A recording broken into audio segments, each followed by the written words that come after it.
Hello, wonderful people. All right, so in this video, we are going to be looking at chapter 43, which focuses on sleep, and then chapter 44, which focuses on pain management. All right, let's dive in. Now, sleep is not just a passive state where the body shuts down. It is actually a highly organized and cyclical process. So, sleep alternates with periods of wakefulness and plays an essential role in restoring both physical and mental health. The sleep wake cycle is largely controlled by circadian rhythms.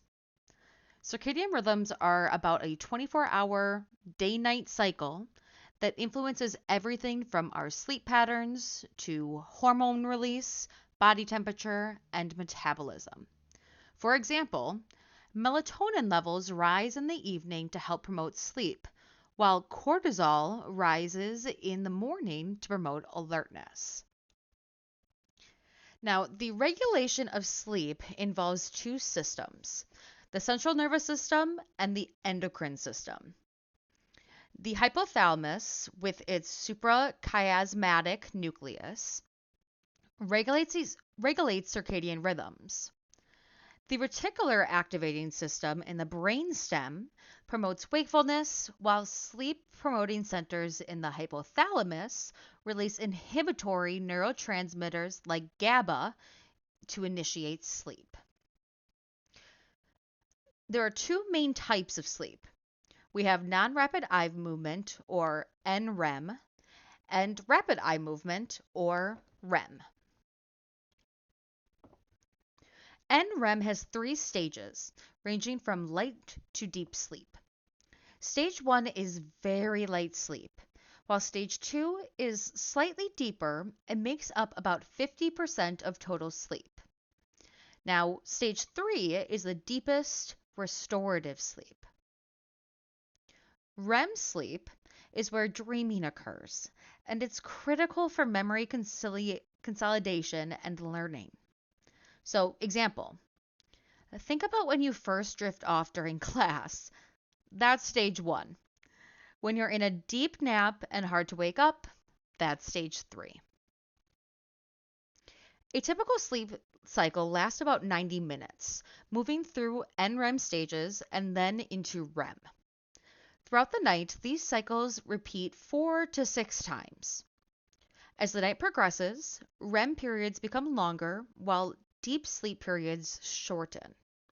This period is important for restorative rest.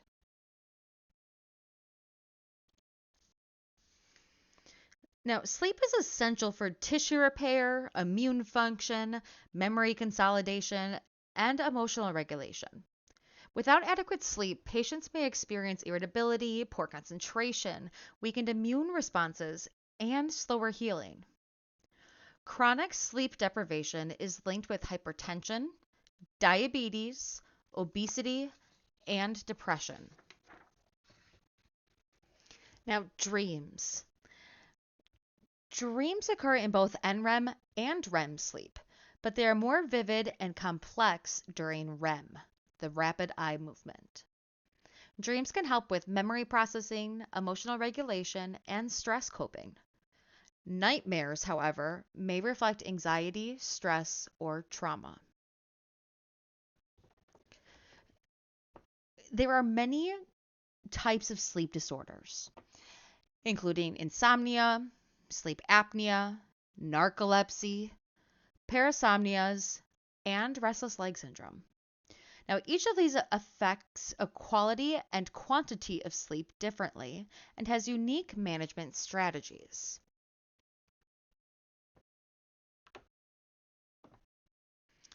Insomnia is difficulty falling asleep or staying asleep. It may be acute, often related to stress, or chronic, lasting for months or more. Treatment includes sleep hygiene education, cognitive behavioral therapy, and sometimes short term medications. Sleep apnea involves repeated episodes of airway obstruction during sleep. Patients may snore loudly, have daytime fatigue, and experience frequent awakenings. This condition increases risk for hypertension, heart disease, and stroke. Management often includes CPAP therapy, weight loss, or surgery. So, for example, a patient's partner might report loud snoring followed by periods of silence, then the patient gasping for air. Narcolepsy. Now, narcolepsy is characterized by overwhelming daytime sleepiness and sudden sleep attacks. Patients may also experience cataplexy, which is a sudden muscle weakness triggered by emotions. So, treatment involves scheduled naps and medications such as stimulants. Sleep deprivation, something nursing students know all about. Now, sleep deprivation occurs when patients fail to obtain adequate sleep. It can result from illness, hospitalization, stress, or lifestyle. Symptoms include decreased concentration, impaired memory, mood changes, and slowed healing. In severe cases, hallucinations can occur. Parasomnias are a group of sleep disorders that involve abnormal movements, behaviors, emotions, perceptions, or dreams that occur while falling asleep, during sleep, or when waking up. They disrupt normal sleep and can be distressing to the person or even dangerous at times. So, some types of parasomnias. We have our NREM related parasomnias. So, these occur in deep sleep. So, we have sleepwalking, which is also known as somnambulism. So, like somnia and ambulating combined. We have sleep terrors, confusional arousals as well. Now, REM related parasomnias, these occur in the dream sleep. So we can see REM sleep behavior disorder, which is somebody acting out dreams or even nightmares. Now, some other parasomnias, we see sleep paralysis, exploding head syndrome, which I know sounds bizarre, and sleep related eating disorder. So, with these, first, let's look at sleep paralysis. This is a temporary inability to move or speak while falling asleep or upon waking. So, the brain is awake, but the body remains in REM atonia, which means muscle paralysis without tone. People are aware of their surroundings but cannot move. Now, this is often accompanied by a sense of pressure on the chest, difficulty breathing, or hallucinations, such as seeing figures or hearing sounds. Now, our risk factors for these, we have sleep deprivation, irregular sleep schedules, stress, and narcolepsy. Our management for sleep paralysis is improving sleep hygiene, reducing stress, and treating underlying sleep disorders. Now, this exploding head syndrome that probably made you second guess what I was talking about. Now, this is a benign parasomnia where a person hears a sudden loud noise or an explosive crash in their head when falling asleep or waking up. Now, there's no actual external sound that occurs. It can feel like a bang, crash, or even electrical shock in the head. So it may cause a sudden jerk or awakening, but is not physically harmful. So, risk factors: stress, sleep deprivation, and abrupt changes in sleep pattern. And our management for exploding head syndrome is reassurance because it's harmless, stress management, and improving sleep habits. Lastly, that sleep-related eating disorder. This is a type of parasomnia where people eat and drink while partially asleep, often with little or no memory of the episode. So it involves eating unusual foods or even unsafe substances like raw meat or cleaning products, which can lead to injuries such as burns and cuts, weight gain, and disrupted sleep. often occurs during NREM sleep, which is that deep sleep. So, our risk factors: medications like sedatives, stress, history of other parasomnias, and restless leg syndrome. Our management of sleep related eating disorder is ensuring safety in the kitchen, adjusting medications, treating underlying conditions, and sometimes using pharmacologic therapy.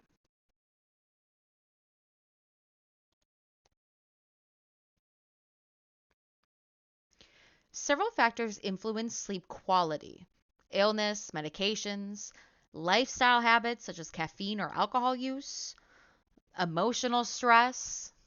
Okay, the list goes on. Now, as nurses, we need to assess for these and educate patients on sleep hygiene. So, some examples of each that we might want to focus on: caffeine, nicotine, and alcohol can interfere with falling or staying asleep. Some medications, like stimulants, may also disrupt sleep. Irregular work shifts, staying up late, or frequent travel can disturb normal sleep routines. If a person's bedtime and wake up times vary a lot, it can confuse the body's internal clock, that circadian rhythm. In terms of emotional stress, we see that worry, anxiety, or stress can make it hard to relax and fall asleep. In our environment, noise, light, temperature, or an uncomfortable bed can prevent good quality sleep. Regular exercise does help sleep, but heavy exercise right before bed can make it harder to fall asleep. Also, too much fatigue can sometimes cause restless or poor quality sleep. Now, our nutrition also plays a role.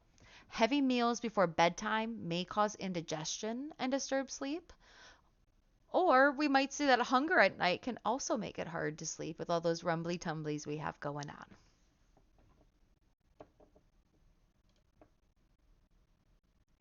So, when we are assessing these patterns in our patients, we want to integrate knowledge from our discipline as a nurse and other disciplines using the interprofessional team, applying our own personal experience with sleep and things that have helped or hindered sleep, using those critical thinking attitudes to apply our professional standards and our clinical judgment to best help our patients.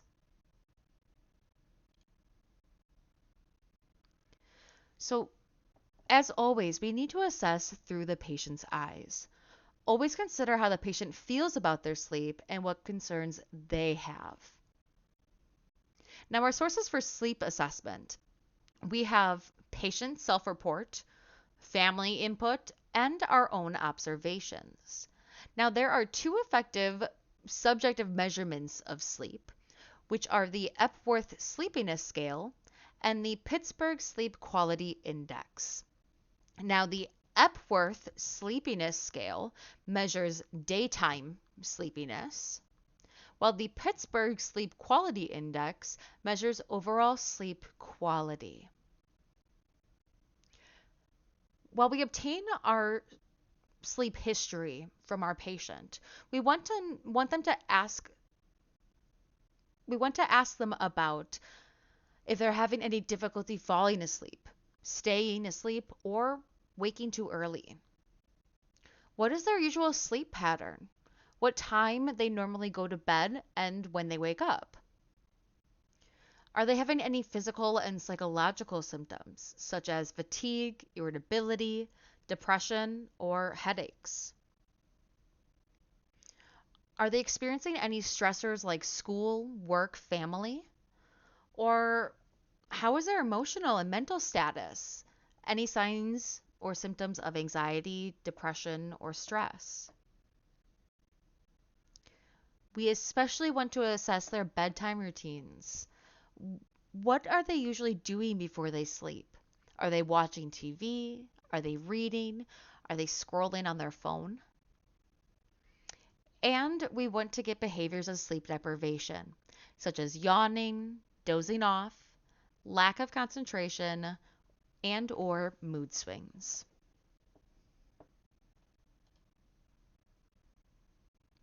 Now, some examples of nursing diagnoses for our patients with sleep problems could include adequate sleep, fatigue, impaired sleep, impaired alertness, or sleep deprivation.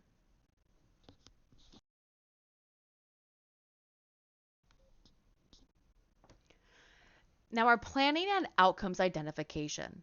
So, some goals we might have for our patient could include patient will express feeling rested after sleep.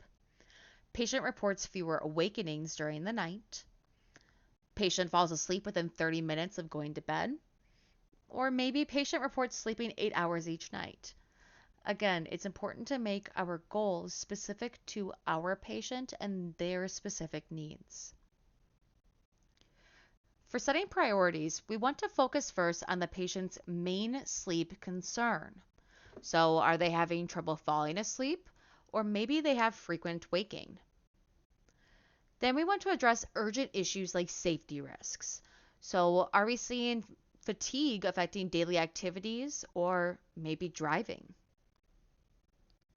Then we're going to work with our team and collaborate. We're going to work with the patient and family to develop bedtime routines and reduce stress. The healthcare team, such as the physician, psychologist, respiratory therapists, and so on, to treat underlying conditions. And nursing staff to promote a restful environment, somewhere that is quiet, dark, and making sure we are clustering our care for our patients.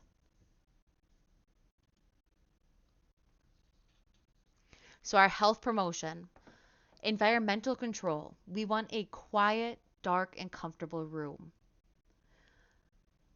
We promote bedtime routines, such as encouraging consistent sleep wake times. We promote safety by using night lights. We might, clutter free our floors. We can promote comfort through clean linens, making sure we have a nice room temperature for them. We have them exercise during the day to improve their sleep at night. For stress reduction, we are looking at relaxation techniques such as deep breathing or meditation. Now, we can still throw in a bedtime snack here and there.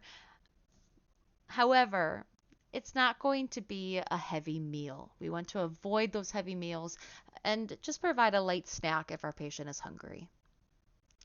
And then we also see potentially pharmacologic approaches, such as using sleep medications. However, we do this only if necessary.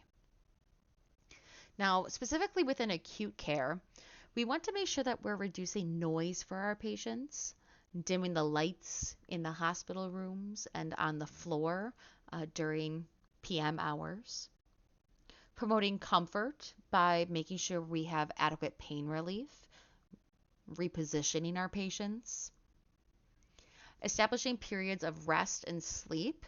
So that's where that cluster care comes in. So clustering our nursing interventions to allow rest. Promoting safety by preventing falls and assisting with nighttime toileting. And stress reduction, such as emotional support and reassurance. Now, specifically for restorative or continuing care, we want to maintain activity. So we're going to encourage mobility to prevent daytime napping. Controlling physiological disturbances. So managing our patient's pain, breathing issues. Maybe it's their urinary frequency. And then we also sometimes see pharmacologic approaches. So sometimes we may use hypnotics or sedatives. Hypnotics are medications that help induce sleep, while sedatives are medications that produce calming or soothing effects.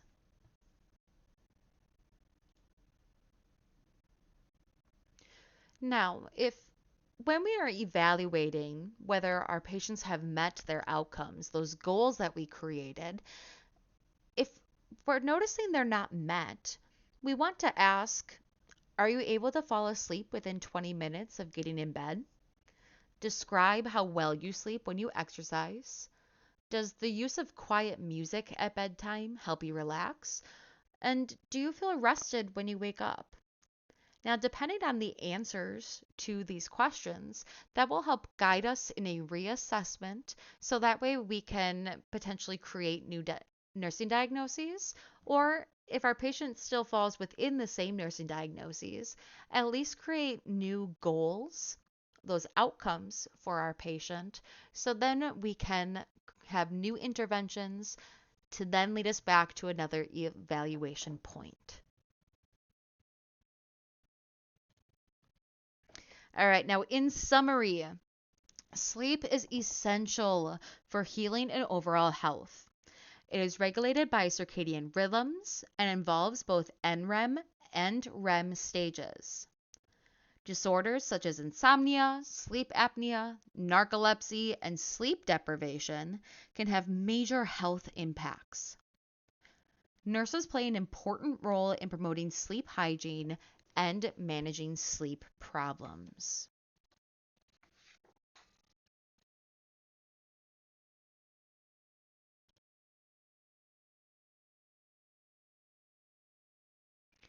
All right, so now this is the beginning of the 10 questions for the Chapter 43 review. Now, on the PowerPoint that is provided to you as a student, the answers are within the notes section of the PowerPoint. So, for sake of brevity with this video and to not elongate it too much, I'm going to have you review these 10 questions on your own. And then if you have any questions about those answers, please do not hesitate to reach out, as I am more than happy to walk through them with you on a one-to-one basis, or we can do it as a class if needed. All right, now let's move on to Chapter 44, which focuses on pain management. Now, pain is one of the most common reasons patients seek care, and also one of the most undertreated. As nurses, we must assess and manage pain effectively using both pharmacologic and non-pharmacologic approaches.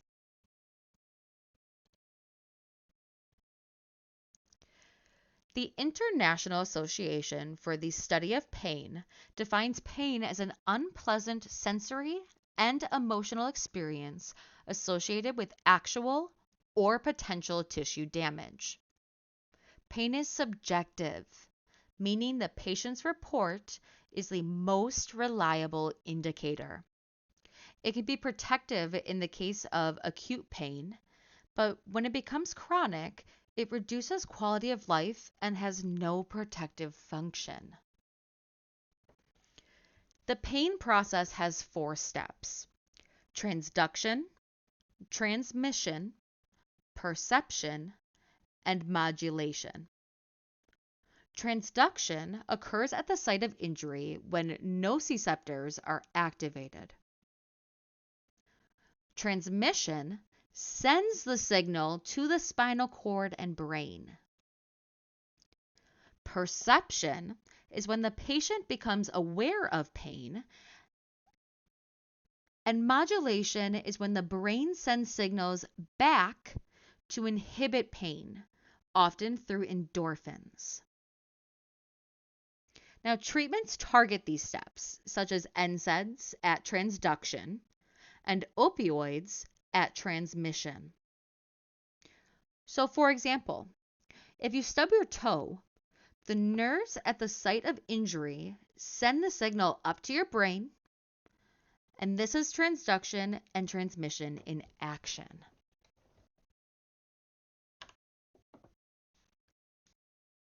The gate control theory suggests that pain signals can be regulated or blocked by a gating mechanism in the spinal cord. Non-painful input, such as rubbing or applying heat, can close the gate and reduce pain perception. This explains why interventions like massage, TENS, or distraction can help relieve pain. For instance, when you rub your elbow after bumping it, you're activating the gate mechanism to help block the pain. Now, acute pain often activates the sympathetic nervous system, causing increased heart rate, elevated blood pressure, dilated pupils, and rapid breathing. Chronic pain, however, may not trigger these responses, making it more difficult to recognize objectively.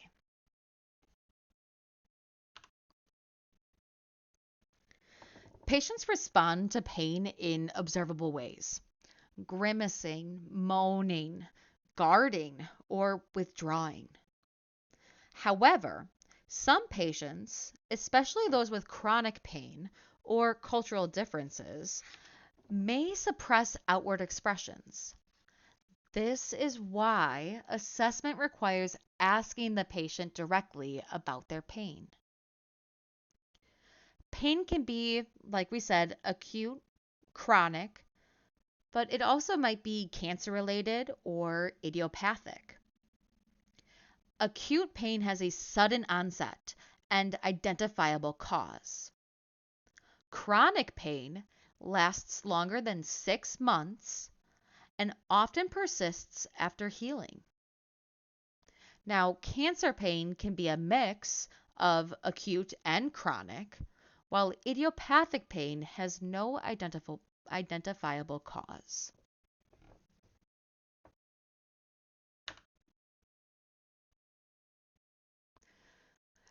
Now, it's important for us to understand common biases and misconceptions about pain because there are quite a few. Again, pain is what our patient states that it is, and we take that as the golden standard.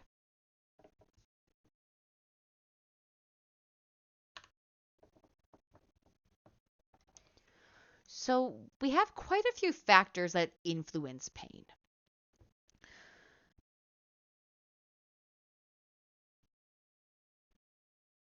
Age, fatigue, genetics, neurological function, attention, prior experiences, family support, anxiety, and culture all affect pain perception. So, for example, children may have difficulty describing pain, while older adults may underreport due to fear of burdening others.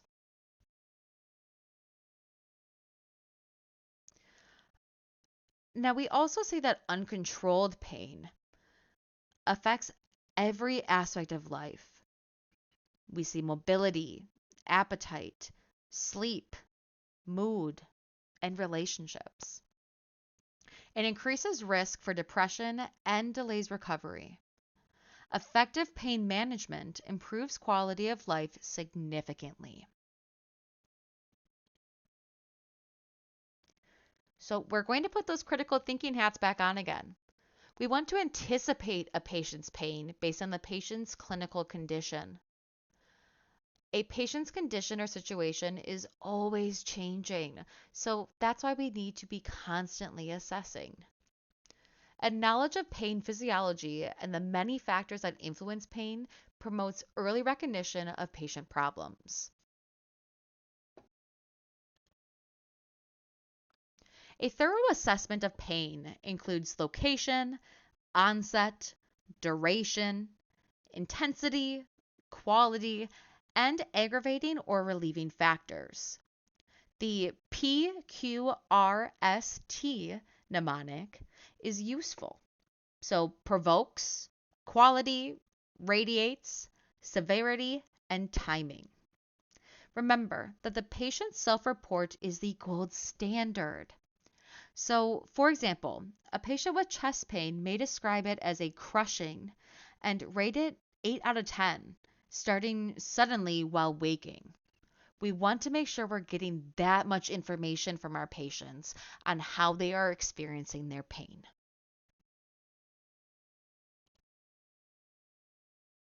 Common diagnoses for pain include acute pain, chronic pain, impaired mobility, anxiety, fatigue, disturbed sleep pattern, and hopelessness.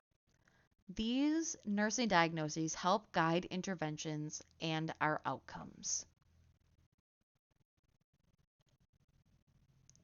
So, our goals for pain management, they should be realistic and measurable, such as reducing pain to a tolerable level, which is a 3 out of 10 for the patient, increasing mobility, or improving sleep.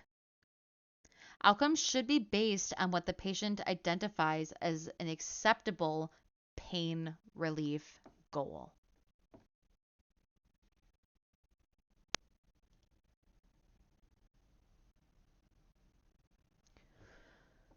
So, our non pharmacologic interventions, what we do before we start giving the medications for these patients. These include relaxation techniques, guided imagery, distraction, maybe massage, heat or cold therapy, music therapy, acupuncture, TENS. The list goes on and on. Now, one thing to note is they work best in combination with medications and are especially helpful in patients who want to minimize drug use.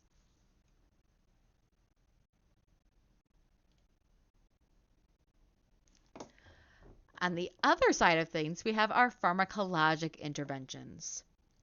Analgesics include non-opioids like acetaminophen and NSAIDs like ibuprofen.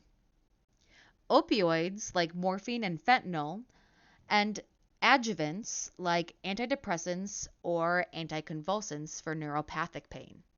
A common example is gabapentin. Now, multimodal therapy, so using different classes of medication together, is going to be most effective for pain relief.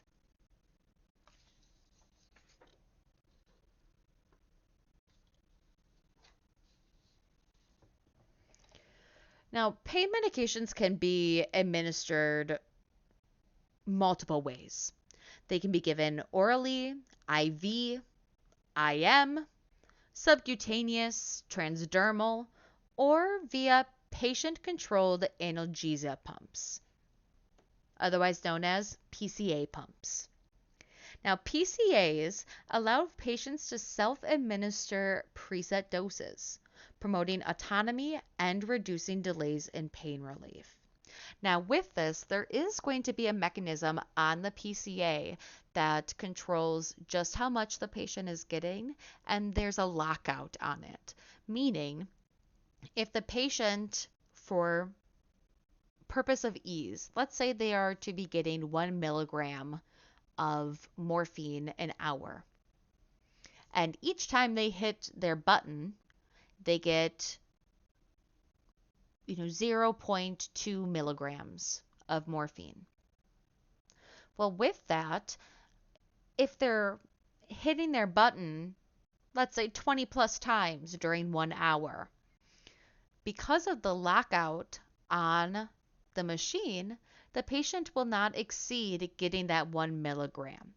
However, we can go back into the pump to then see how many times the patient pressed their button versus how many times the medication was actually administered to determine if the amount the patient is getting is appropriately relieving their pain. Now, one very important thing to note with PCA pumps, only the patient presses the button. If our patient states that they are in pain, we do not press the button for them. It is patient controlled only. Now, as the nurse, we can provide re-education to the patient on using their button, when to use it, how to use it. However, we cannot physically press the button for them.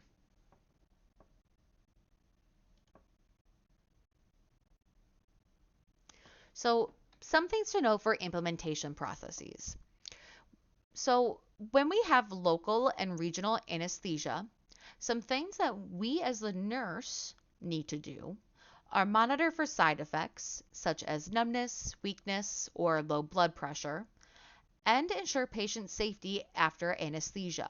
So, we're going to be looking at fall risk and any mobility limits. Our invasive interventions for pain relief, these are going to be our nerve blocks, epidurals, PCA pumps, or spinal stimulators. Now, require monitoring for complications such as infection, bleeding, or oversedation. Pain management for procedures is so important. We need to give analgesics before painful procedures so we can keep up with the pain rather than playing catch up to the pain. So we are going to provide both pharmacologic and non-pharmacologic support. For cancer pain and chronic non-cancer pain, there is this thing called breakthrough cancer pain, or BTCP. So it's a sudden flare up of pain despite ongoing pain control. Now, this is common in patients with otherwise stable, controlled baseline pain. It requires prompt and often short acting opioid treatment. Now, the visual that you see is the World Health Organization analgesic ladder. Now, this shows what type of medications we use and when. So, step 1 is mild pain. These are our non-opioids, such as NSAIDs or acetaminophen. Step 2 is moderate pain. This is where we use weak opioids, such as codeine or tramadol. Step 3 is severe pain. So we use strong opioids, such as morphine or fentanyl. And we also use non-opioids and adjuvants with those strong opioids.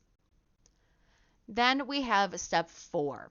This is where we have those invasive procedures for pain refractory to medication. So those nerve blocks, epidurals, and spinal stimulators. It's important to note with our pharmacologic pain management, we are always going to do the least invasive or the mildest medication necessary in order to treat the patient's pain.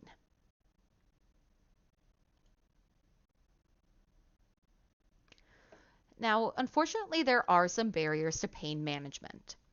Barriers include fear of addiction, inadequate knowledge, regulatory restrictions, cost is a big one, and cultural attitudes.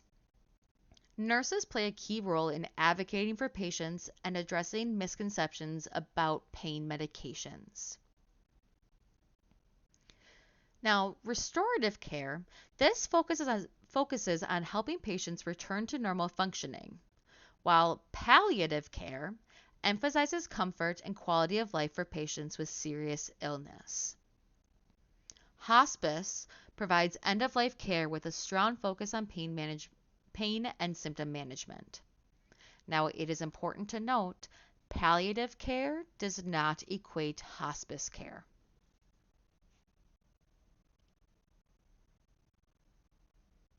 As always, we are going to evaluate through our patient's perspective, and we are going to be addressing our evaluation with our outcomes. Do we meet our goals, or is there some work that we still need to do?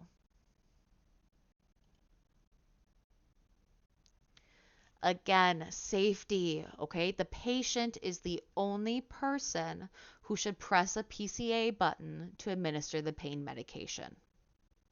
Do you know what? I'm going to say it again. The patient is the only person who should press a PCA button to administer the pain medication. We also want to monitor the patient for signs and symptoms of oversedation and respiratory depression. Don't forget those ABCs. and monitor for potential side effects of opioid analgesics, which a common one is constipation.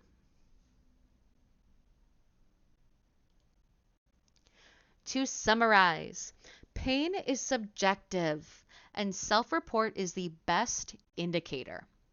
Effective management requires thorough assessment, individualized planning, and a combination of pharmacologic and non-pharmacologic interventions.